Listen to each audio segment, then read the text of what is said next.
So, diese Woche sollen wir Gift pressen zum St. Galler Bauern retten. Im Wallis bricht wortwörtlich ein Berg auseinander. Für die F35 gibt es, wer hätte es gedacht, wieder mal schlechte Nachrichten. Und wir haben eine sehr traurige Meldung aus Freiburg. Und mit dem herzlich willkommen bei Bünzli Breaking. Show, wo ich euch jede Woche erzähle, was mich diese Woche so gebrochen hat. Und wenn ihr solche Zusammenfassungen jede Woche wollt, drückt einen Daumen, abonniert den Kanal und schreibt mir in die Kommentare, welche Themen euch noch so interessieren würden.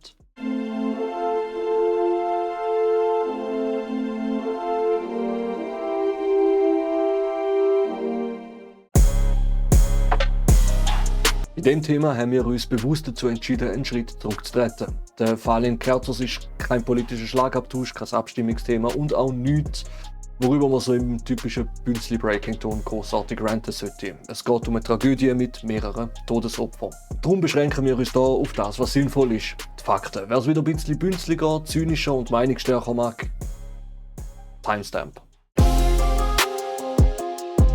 Am frühen Abend des 11. März 2026 verwandelte sich eine Postautofahrt zwischen Düdingen und Kerzers in eine Tragödie. Nach Angaben von SRF stieg ein 65-jähriger Schweizer kurz vor der Ankunft in Kerzers mit mehreren Taschen in den Bus, begoss sich mit einer brennbaren Flüssigkeit und zündete sich an. Innerhalb einer Minute stand der ganze Bus in Flammen. 6 Menschen, darunter der mutmaßliche Täter, starben. 4 weitere Passagiere und ein Rettungssanitäter wurden verletzt. Laut Polizei war der Mann in psychisch instabilem Zustand. Hinweise auf einen terroristischen oder ideologischen Hintergrund gibt es nicht. Der Linienbus befand sich auf der Strecke von Düdingen nach Kerzers, als der Täter am frühen Abend einstieg. Augenzeugen berichteten, dass er mit Säcken beladen war und sich seltsam verhielt. Bei der Haltestelle im Ortszentrum von Kerzers übergoss er sich mit Benzin, entzündete es und löste das Inferno aus. Feuerwehren aus Kerzers und Murten, mehrere Sanitätsfahrzeuge sowie ein Reger-Helikopter waren im Einsatz. Als sie eintrafen, brannte der Bus bereits lichterloh. Videos in den sozialen Medien zeigten meterhohe Flammen und dichte Rauchwolken. Obwohl Rettungskräfte schnell reagierten, breitete sich der Brand so schnell aus, dass keine Flucht möglich war. Das Busmaterial aus Kunststoff und die explosive Brennstoffwolke begünstigten das schnelle Feuer. Die Ermittlungen ergaben, dass der mutmaßliche Brandstifter Roger K. aus dem Kanton Bern stammte und als psychisch instabile Person galt. Er lebte zurückgezogen in einem Wohnmobil auf einem Bauernhof in der Nähe von Aarberg. Die Kindes- und Erwachsenenschutzbehörde KESB führte für ihn eine Beistandschaft in administrativen Angelegenheiten. Selbst- oder Fremdgefährdung sei laut KESB zunächst kein Thema gewesen. Roger hatte sich kurz vor der Tat wegen gesundheitlicher Probleme in einem Spital aufgehalten und wurde von seiner Familie als vermisst gemeldet. Die Polizei suchte nach ihm, fand jedoch keine Hinweise auf drohende Gefahr und konnte ihn vor der Tat nicht lokalisieren. Die Vergangenheit des Täters deutet auf eine lange Phase persönlicher und gesundheitlicher Probleme. Nach einem Bericht von now.ch verbarrikadierte er sich 2019 in einem SRF-Gebäude und drohte, sich zu verletzen. In einer späteren E-Mail an die Redaktion Blick klagte er über eine schwere Muskelerkrankung und schrieb, er wolle seinen letzten Willen noch ausleben. In seinem Camper lebte er weitgehend isoliert und fühlte sich von den Behörden im Stich gelassen. Dennoch hatte er Freude an seinen Enkelkindern. Er war wegen Betäubungsmittelmissbrauchs bei der Kantonspolizei Bern registriert, doch die Einträge wurden später gelöscht und galten nicht als Hinweise auf eine Gefährdung. Das Feuer forderte insgesamt 6 Todesopfer, 2 Frauen im Alter von 25 und 39 Jahren und 2 Männer im Alter von 16 und 29 Jahren, alle aus der Region. Auch der 63-jährige Busfahrer Albino R. und der 65-jährige Täter starben. 5 Menschen wurden verletzt, darunter 3 Männer und 2 Frauen. 2 Verletzte befanden sich nach dem Brand noch im Krankenhaus. Unter den Toten war auch eine 26-jährige Radiomoderatorin, was in den Medien besondere Anteilnahme auslöste. Die Tragödie löste landesweite Betroffenheit aus. Der Friburger Staatsanwalt betonte, man könne nicht alle Taten vorhersehen und warnte davor, die Psychiatrie an den Pranger zu stellen. In Bern hielten National- und Ständerat eine Schweigeminute ab. Nationalratspräsident Pierre-André Page erklärte, das Ereignis erschüttere die Region und das ganze Land. Bundespräsident Guy Parmelin schrieb auf Twitter, auch bekannt als Twitter, es mache ihn traurig, dass erneut Menschen bei einem schweren Brand in der Schweiz ums Leben gekommen seien. Auch Postautochef Stefan Regli bekundete tiefes Mitgefühl und versprach den Opfern und ihren Angehörigen beizustehen. Ja, und wenn man aus dieser Geschichte irgendetwas mitnehmen kann, dann vielleicht das. Psychische Krisen kommen selten aus dem Nichts. Und auch wenn man nicht alles verhindern kann, gibt es in der Schweiz durchaus Wege, sich Hilfe zu holen, bevor es eskaliert. Der erste Schritt führt meistens über den Hausarzt. Der kann einschätzen, wie dringend so eine Situation ist und eine Überweisung zu einer Therapeutin oder einem Psychiater machen. Seit einigen Jahren werden psychologische Therapien in der Schweiz auch von der Grundversicherung übernommen, vorausgesetzt sie laufen über eine ärztliche Anordnung. Wer keinen Hausarzt hat oder schneller Hilfe braucht, kann sich auch direkt an kantonale Beratungs- oder Kriseninterventionsstellen melden oder sich selber einen Therapieplatz suchen. Und wenn es akut wird, gibt es rund um die Uhr Anlaufstellen. Die dargebotene Hand mit dem 143 ist anonym erreichbar, einfach zum Reden und ohne Verpflichtungen. Für junge Menschen gibt es 147 von der Pro Juventute, ebenfalls 24/7. Es ist krass, wie viel das es ab und zu hilft, einfach mal alles durchzureden. In akuten Notfällen natürlich gilt wie immer das 144 für medizinische Notfälle oder direkt auf die Notaufnahme zu gehen. Das sind keine perfekten Systeme. Wartezeiten können lang sein und nicht jede Hilfe greift sofort, aber es sind Möglichkeiten und sie existieren.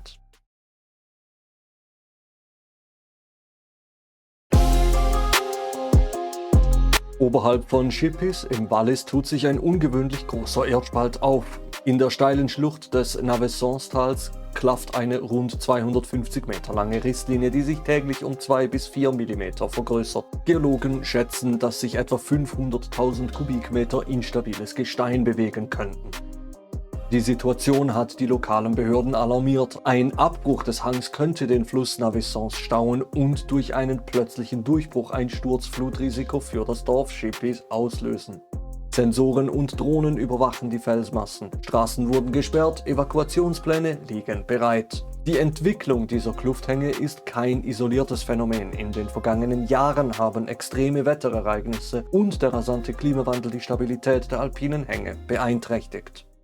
Es scheint jetzt sehr schon mal alles halb so wild. Könnte und hätte heisst ja nicht, dass dann auch wirklich etwas passiert. In Platten ist übrigens auch lang alles nur könnte gewesen, bis dann halt der Berg beschlossen hat, mal runterzukommen. Die Rissbildung im Val d'Anivière begann nicht über Nacht. Laut Recherchen von SRF spielten schwere Überschwemmungen im Jahr 2018 eine wichtige Rolle. Damals führten starke Gewitter zu extremen Abflüssen in der Navessans. Entlang von rund 20 Kilometer Flussufer wurden Böschungen beschädigt und Infrastrukturen zerstört. Dadurch wurde der Hang langfristig destabilisiert. Im Juni 2024 kam es im Wallis erneut zu heftigen Starkniederschlägen. Im nahegelegenen Misso fielen innerhalb von 24 Stunden 124 mm Regen, davon 63 mm in nur einer Stunde. Ein Ereignis, das statistisch nur etwa alle 30 Jahre vorkommt. Im unteren Wallis mussten rund 230 Menschen evakuiert werden. Diese extremen Niederschläge setzen den bereits geschwächten Hang weiter unter Druck. Seitdem wächst der Riss kontinuierlich. Geologen befürchten, dass ein großer Hangrutsch die Navessans aufstauen könnte. Ein solcher natürlicher Damm könnte beim Bruch eine Sturzflut auslösen und das Dorf Chipis gefährden. Aus diesem Grund überwachen Behörden den Hang heute mit Sensoren und Drohnen.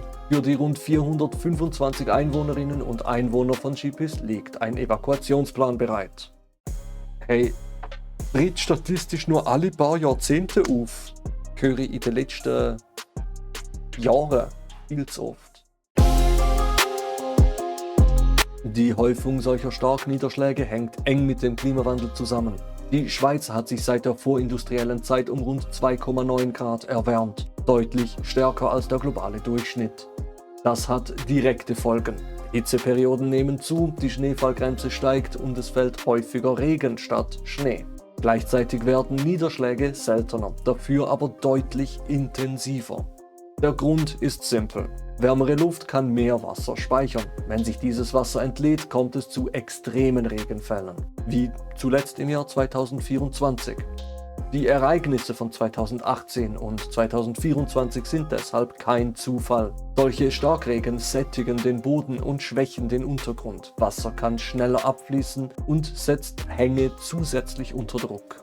Die offiziellen Klimaszenarien gehen davon aus, dass solche Ereignisse in Zukunft häufiger werden und damit auch das Risiko für Rutschungen und Hangmoven.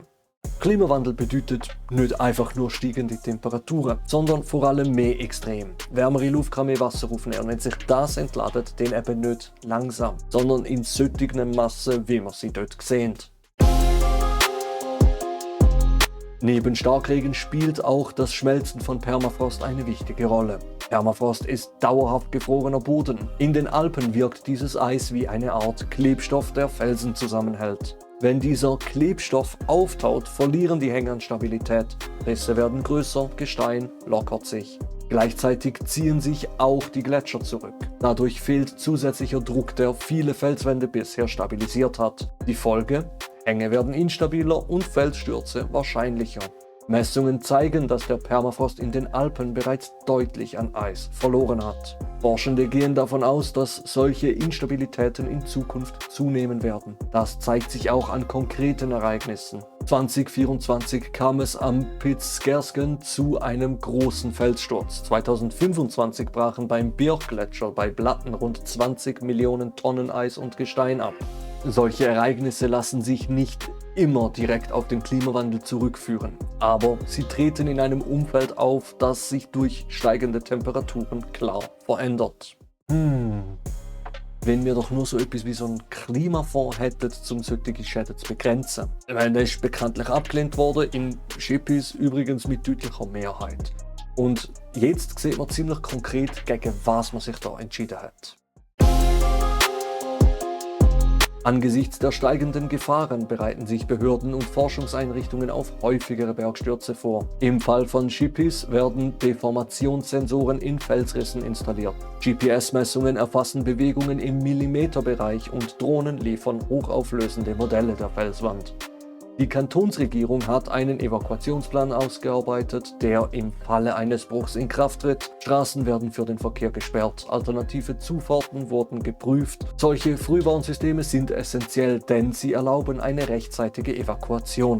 Langfristig fordert der Klimawandel neben dem Monitoring auch Anpassungen in der Raumplanung. Bebauung in Gefahrenzonen muss eingeschränkt, Schutzwald gepflegt und Flüsse renaturiert werden, um natürliche Pufferzonen zu schaffen.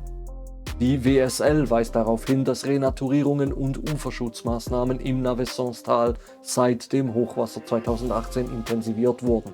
Eine Verbesserung der Prognosemodelle ist ebenfalls wichtig. Forschende kombinieren geologische Daten, Klimaszenarien und 3D-Modelle, um mögliche Abbruchvolumina und Flutwellen abzuschätzen. Ja, also Bebauung in Gefahrenzone einschränken tönt zuerst mal absolut logisch. Das Problem ist nur, die Gefahrenzonen werden grösser. Und damit wird die Fläche kleiner, auf der überhaupt noch gebaut werden darf. Und somit haltet das Problem Einzug in unseren Wohnungsmarkt. Am Schluss ist das eigentlich eine ziemlich einfache Geschichte. Die Schäden kommen so oder so, ob durch Hochwasser, Erdrutsch oder zerstörte Infrastruktur. Die einzige Frage ist, ob wir das vorher regeln oder halt nachher einfach zahlen. Der Klimafonds wäre genau für so etwas gedacht gewesen. Ist abgelehnt worden. Ironischerweise auch in Schipis mit deutlicher Mehrheit. Und ja, da kann man jetzt sagen, selber die Schuld. Aber so einfach ist es halt auch nicht, weil die Realität ist, die meisten Leute haben weder Zeit noch Lust, sich durch seitenlange Abstimmungsunterlagen zu kämpfen. Politik funktioniert darum halt nicht über perfekte Argumente, sondern über einfache Botschaften. Und genau dort liegt das Problem, weil während rechte Parteien das seit Jahren verstanden haben, wie man komplexe Themen auf einfache emotionale Sätze abbricht, steht die Gegenseite oft da und erklärt dir zuerst mal die ganze Theorie dahinter. Die Idee ist richtig, aber wenn sie niemand versteht oder sie fühlt, dann ist sie einfach wertlos. Und da sieht man ziemlich deutlich. Ein Instrument, das für genau solche Fälle gedacht gewesen wäre, geht durch. Nicht, weil es falsch ist, sondern weil man es halt nicht so fühlt. Und am Schluss zahlen wir trotzdem. Jetzt halt einfach als Gesellschaft.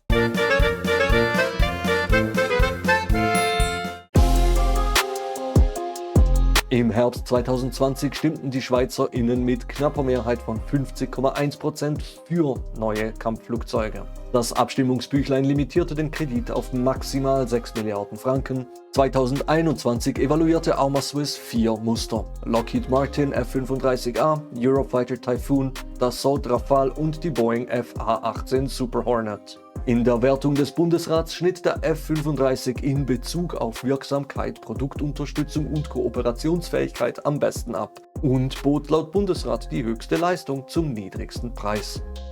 Seine vernetzten Systeme galten als Vorteil für Luftpolizei und Lockheeds Angebot lag über eine 30-jährige Lebensdauer 2,16 Milliarden US-Dollar unter dem nächstbesten Angebot. Zudem könnte der F-35 viele Trainingsflüge im Simulator absolvieren. Schon damals zweifelten konkurrierende Hersteller. Ein Bericht der Aargauer Zeitung stellte fest, dass die Annahme, der US-Tarnkappenbomber sei der günstigste Jet bei der Konkurrenz, auf Unglauben stieß. Kritiker betonten, der F-35 sei für vieles bekannt, aber nicht für tiefe Betriebskosten. Und der Stundenpreis liege etwa doppelt so hoch wie beim Rafale. Es sei unklar, ob Lockheed die niedrigen Kosten nur durch viele Simulatorstunden errechnete. Also, nochmal zur Erinnerung, die Viola Amherd hat damals ausdrücklich das Preis-Leistungs-Verhältnis gelobt. Problem an dem war nur, niemand hat wirklich nachvollziehen, wie der günstige Preis zustande kommt. Hersteller, Experten und Militärbeobachter haben schon damals gewarnt. Die F-35 ist für vieles bekannt, aber nicht für tiefe Betriebskosten. Der Bundesrat hat aber trotzdem gesagt, ja, alles super gerechnet und jetzt zeigt sich, nicht einmal Kostenschätzungen haben gekippt. Die Fixpreisversprechen erwiesen sich jedoch als trügerisch. Laut SRF informierte die US-Regierung die Schweiz 2025, dass Mehrkosten zwischen 650 Millionen und 1,3 Milliarden Franken entstehen könnten, weil ein verbindlicher Fixpreis rechtlich nicht durchsetzbar sei. Bereits 2022 hatte die eidgenössische Finanzkontrolle darauf hingewiesen, dass es dafür keine rechtliche Garantie gebe. Gleichzeitig zeigten Berichte aus den USA weitere Probleme im F-35-Programm. Laut dem US-Rechnungshof sind die Jets derzeit nur etwa die Hälfte der Zeit einsatzbereit, während die Betriebskosten in 5 Jahren um 44% gestiegen sind. Zudem könnte die Variante, die die Schweiz bestellt hat, später geliefert werden und weniger Fähigkeiten besitzen als ursprünglich versprochen. Kritiker sprechen deshalb von einem schlechten Geschäft. Die Schweiz zahle nun mehr für Flugzeuge, die weniger können als angekündigt. Also darüber haben wir tatsächlich schon mal berichtet, in unserem allerersten Büber-Video. Und schon damals haben wir festgestellt, die sogenannte Fixpreis bei Staatsverträgen kann man rechtlich kaum durchsetzen.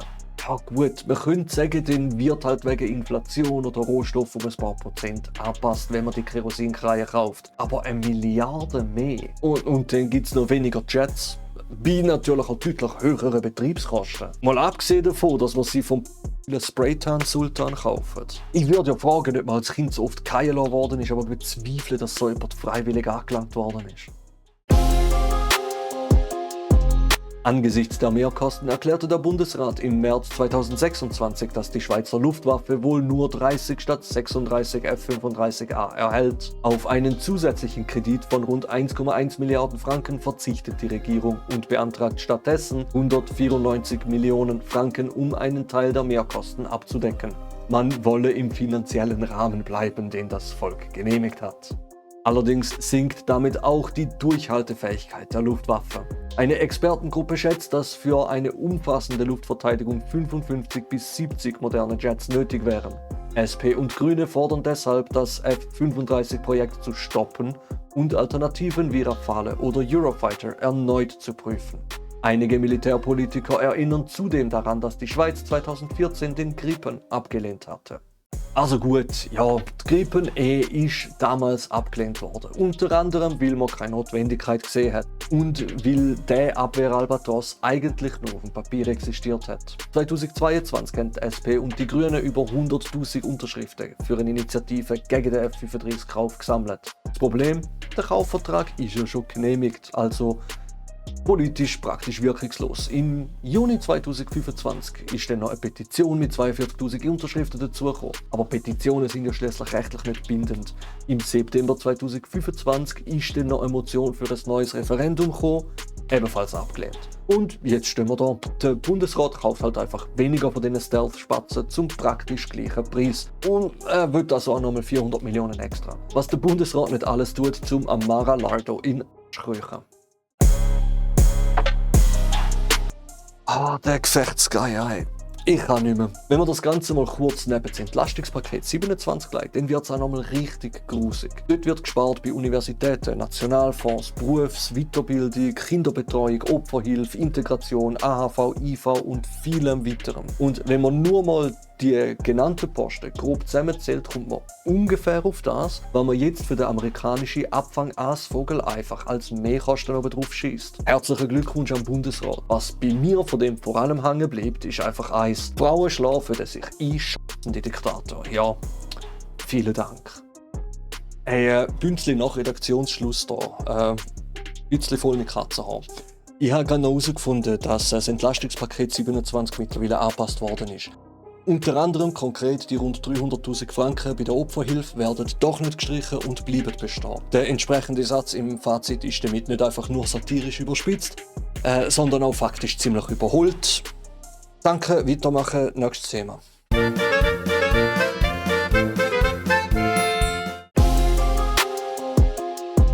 Am 5. März 2026 hat der Ständerat eine umstrittene Motion angenommen. Künftig soll in der Schweiz Rindfleisch, das wegen einer Pfasbelastung nicht mehr verkauft werden darf, mit unbelastetem Fleisch vermischt werden dürfen.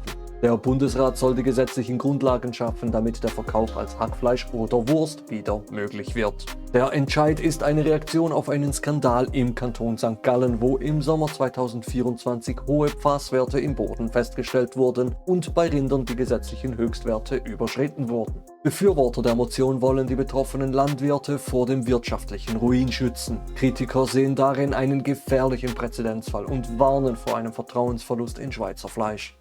Natürlich gibt es für Giftstoff Grenzwert. Du kannst nicht einfach alles auf Null setzen, du musst irgendwo eine Linie ziehen. Und eben ja, Dosis macht's Gift, aber genau da wird es ja absurd. Die Grenzwerte sind nicht einfach irgendwelche Fantasiezahlen, das sind Werte, bei denen man sagt, alles drüber wird kritisch für Gesundheit. Nicht alles drüber schmeckt halt ein bisschen spicy. Und jetzt kommt die geniale Lösung.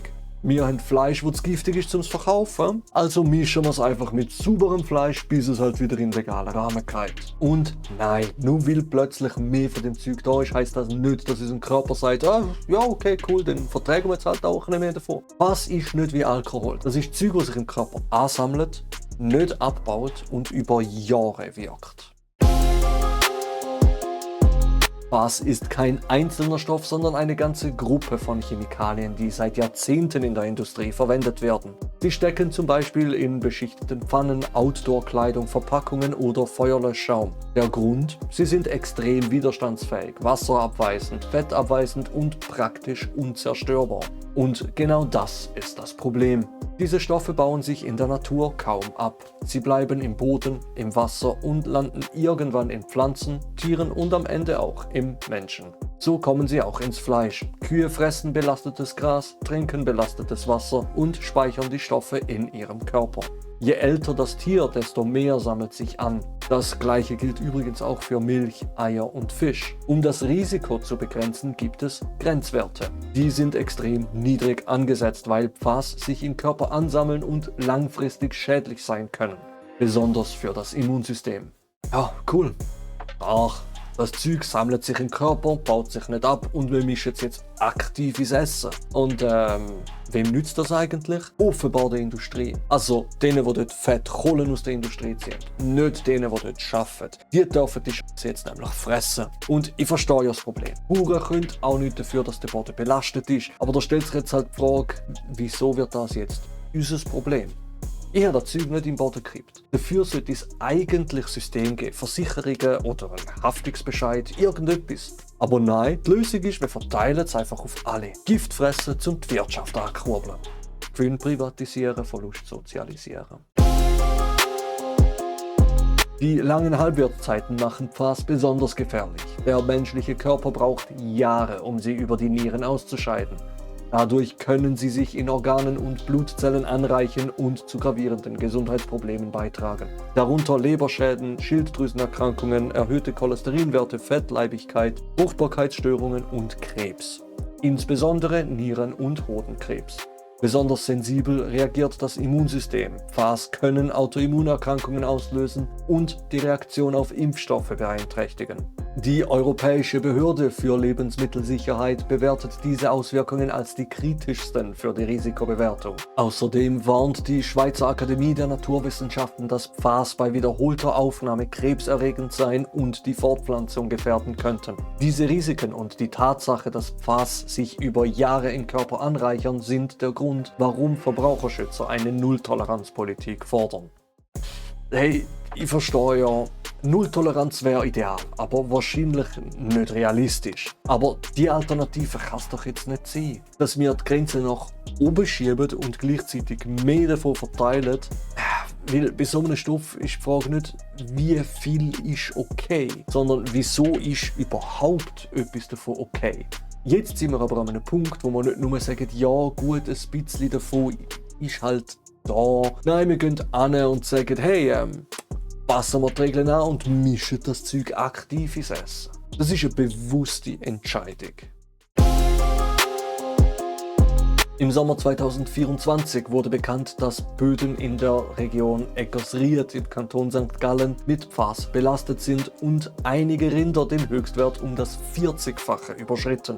Für die betroffenen Landwirte bedeutet dies ein Verkaufsverbot und enorme finanzielle Verluste. Der St. Galler Ständerat Benedikt Würth reichte daraufhin eine Motion ein, belastetes Fleisch solle mit sauberem Fleisch vermischt werden dürfen, damit die Grenzwerte eingehalten werden. Der Bundesrat sowie eine Mehrheit von National- und Ständerat unterstützen diese Idee. Die Umsetzung liegt nun beim Bundesamt für Lebensmittelsicherheit und Veterinärwesen. Bislang ist ein solches Vorgehen ausdrücklich verboten. Auch international gibt es keine Vorbilder. Kritiker bemängeln, dass noch unklar ist, wer die Tests organisiert, wie lange sie dauern und ob Mischfleisch deklariert werden muss. Hey, was soll ich? Schau mal da, Benedikt. Ich habe Hörnli und Kackets für dich. Und keine Sorge, ich habe nur ein bisschen in die Soße gepisst. Alles unter dem Grenzwert. Passt, oder? Also nochmal zum Mitschreiben. Wir haben einen Stoff, der sich im Körper ansammelt, nicht abbaut und mit allem Möglichen in Verbindung gebracht wird. Von Hormonproblemen bis Krebs. Und unsere Lösung ist, wir mischen das ins Essen. Some of you may die, but it's a sacrifice I am willing to make. Ich hoffe, der Scheiß wird wenigstens gekennzeichnet. Ja.